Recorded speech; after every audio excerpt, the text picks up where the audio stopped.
Welcome welcome back to Journey to Peace with me. So this video is my unstuffing my wallet video.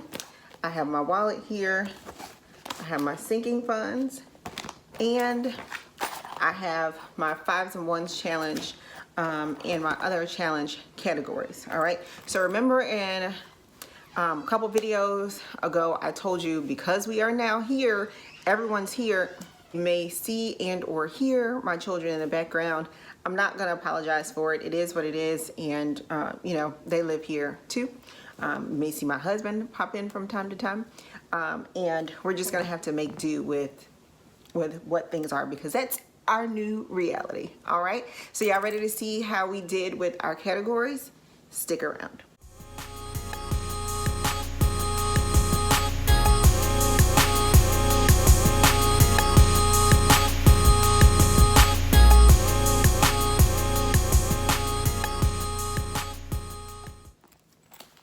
All right, so let's take out our categories here out of my wallet.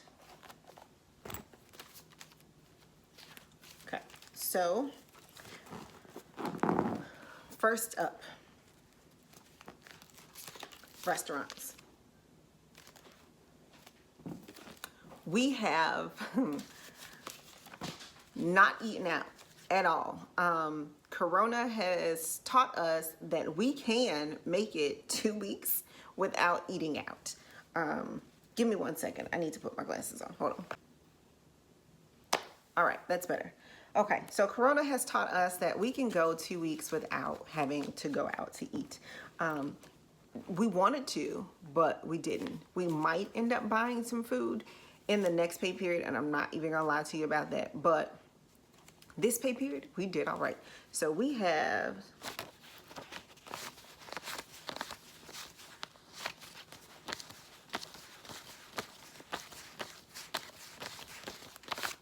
$150 left. All right, so as you know, 50 of this comes from me. So that is 2 20s and a 10. So I'm gonna take that. And then this is what comes from the joint for us. And what I'm going to do is, because we have not spent a whole lot of money, I'm going to put 5s and 1s into the 5s and 1s challenge. So that's taking $10 away from that. So that means $85. Uh-oh, nope. No, that's more than, let's see, how much are we taking away? That's $20 that's getting taken away. So that means we have, yeah, $80. Okay, so we're gonna put this $20 in the 5s and 1s challenge.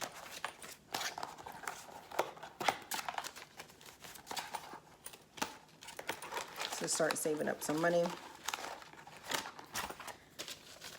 This is $80, and I'm going to split this.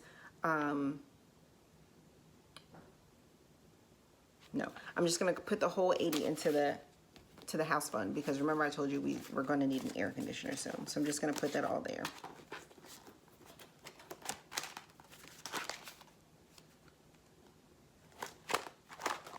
So you see here, I'm going to go ahead and put it in the home repair fund. All right, so this is going to go back into the wallet.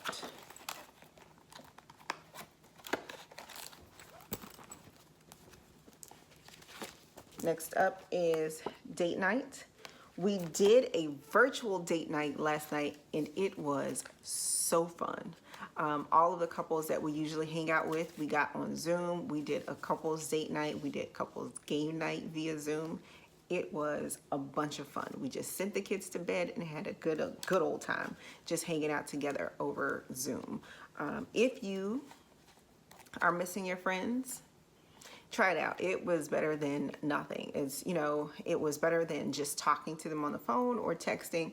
Zoom helps you put, you know, the face, kind of like FaceTime, to it. So what we have left in date night is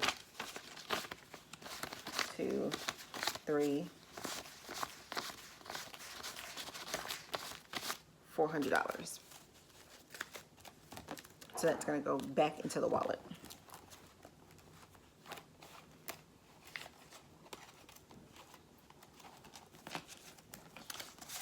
groceries. And groceries has $100 left. Even though we were buying food, we were still conscious of trying to maintain some of the savings and not spend all of the money that we had set aside for that. So I'm gonna go ahead and put the groceries category back into my wallet.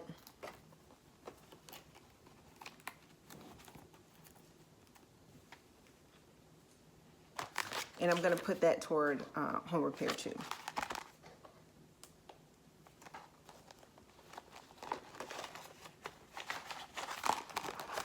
Gas is digital. I did not buy gas this pay period, so that means I've saved all $175 that I had originally put into the account. My car insurance is going to come out at the end of May, though, so that money will be there. Miscellaneous has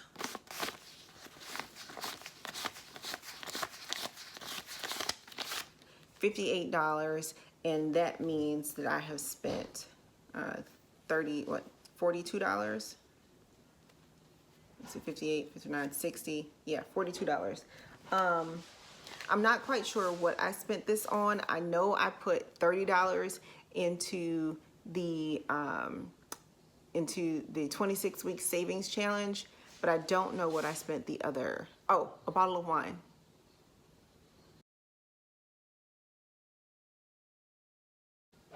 Don't judge me.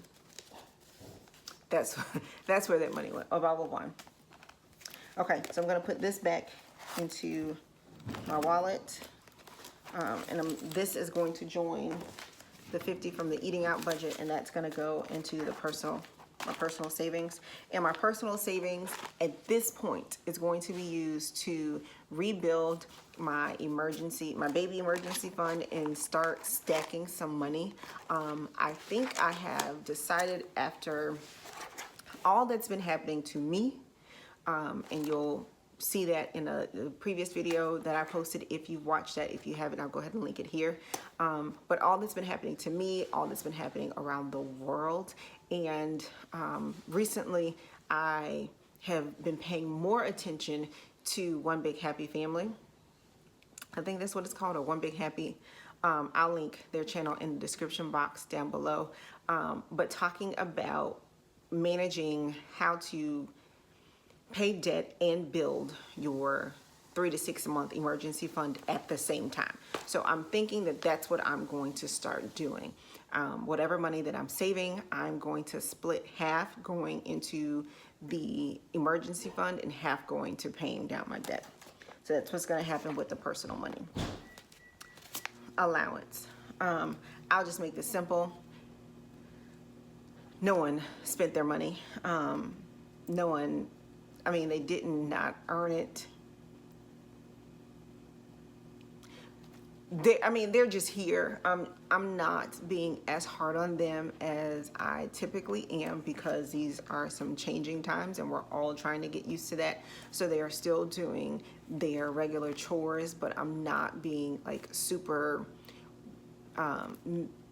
regimented about certain things, because, you know, this is hard for them too, and I'm giving them some grace for that. But they're having to do, you know, their basics, clean their rooms, the bathroom, and all of that stuff. But if they aren't doing it at the time that they are supposed to do it, I'm giving them grace, because they aren't going anywhere, right? They can do it tomorrow. No one's coming over here, right? So if your room is a hot mess and that's how you want to look all day, that's fine, but tomorrow I'll clean it up. So I'm giving them some grace on that. So they all have their money left, and I'm going to put it into their individual sectors. So my son is going to get his money, and so we'll put that here. Big girl is going to get her 20. And she got accepted into the high school of her choice. So excited. We just found that out on Friday. And then baby girl, she's gonna get hers set aside. So baby girl has decided that, hold on, let me tell her.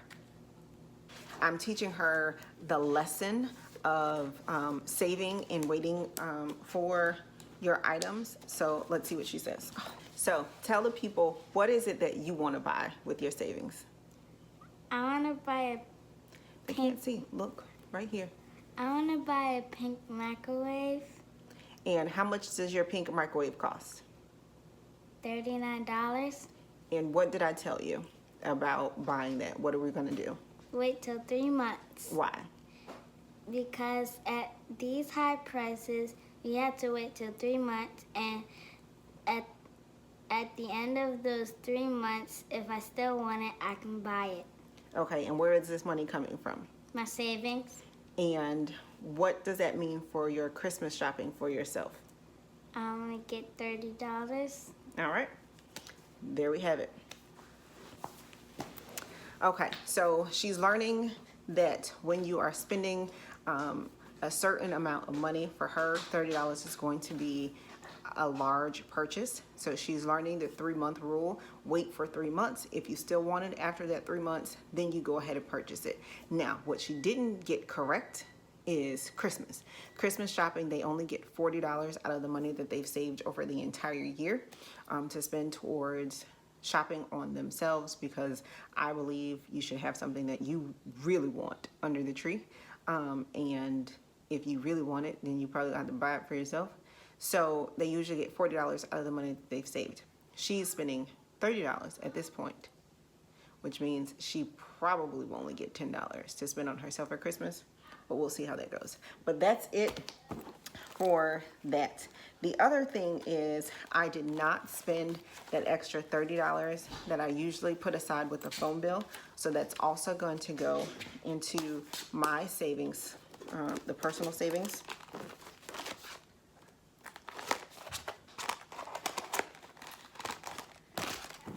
And then our 5s and 1s challenge.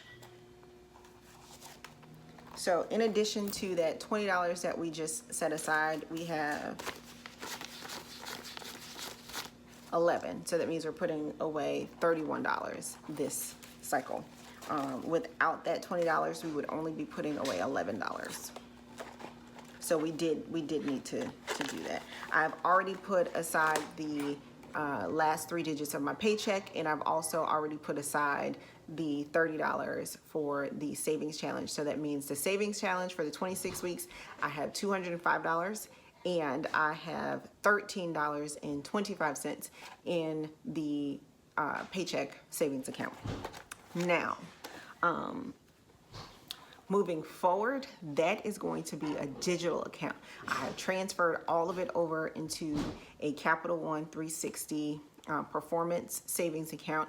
It is earning 1.5% interest, and that's where it's going to stay for now. So that is going to be digital. I'll see if I can figure out how to post it so you guys can see me do the transfer. Otherwise, you just have to take me at my word. I am transparent enough that you know that I'm telling you the truth of what I'm doing, and that I wouldn't make that up. So what is in my digital stuff, and I did not figure out for this video how to show you all of that. What was left over from my paycheck, remember I told you I had a new job. This paycheck, what was left over was $487 toward my emergency fund. And then I did $117, and that had to pay for a doctor visit because I switched insurances, and I am now living this deductible life. I don't like it at all. For the first time in my adult life, I am responsible for a deductible. I don't like it. I was not expecting to pay $117 for blood work. Luckily, I had the money because of this increase to go ahead and pay for that, so I did. So that was $117. What was left over was $487, and that went to the emergency fund. So my emergency fund at this point, the baby emergency fund, is back to being at $1,000. It actually has, I think, $1122 in it, at the moment because I took what was left from the personal savings, all of that stuff, and put it into that account to build it back up. So I'm at 1122 in that account. So moving forward, I'll do the half going toward the emergency fund and half going toward debt, because I'm pretty certain that my job is going to remain, but I am still in a probationary period, which won't end until this summer. So I'm going to try and be a little cautious about that. I'm going to try and get myself to at least 1 month of emergency fund before I start going back all the way into just paying the debts down. And so for the emergency fund portion of it, I'm going to have to figure out that number, because I think that I should do, I'm torn about whether I'm going to do all of the accounting that we have, bills, plus the cash envelopes, or do I want to just do the bills portion of it, because the cash envelope portions account for $775 every pay period. So that is $15.50 a month, and that's in addition to what we pay for the bills. So I was thinking that the number that we needed was about 4,000. So maybe it's like 3,000 instead. So I'll play with that a little bit and see if I want to get to 3,000 and then go back into all of it going towards debt or what. And that's only because of the uncertainty that we're facing right now. Otherwise, all of it will be going toward the debt. But, you know, we'll see. So that's it for this particular video. If you enjoyed it, give me a thumbs up. If you are not already subscribed, go ahead and do so. And you don't have to leave. We are under quarantine, so I know you're just watching more videos. So I'm going to link one right here to somewhere on the screen. Go ahead and watch one that suits your fancy and join the family. And until next time, journey on.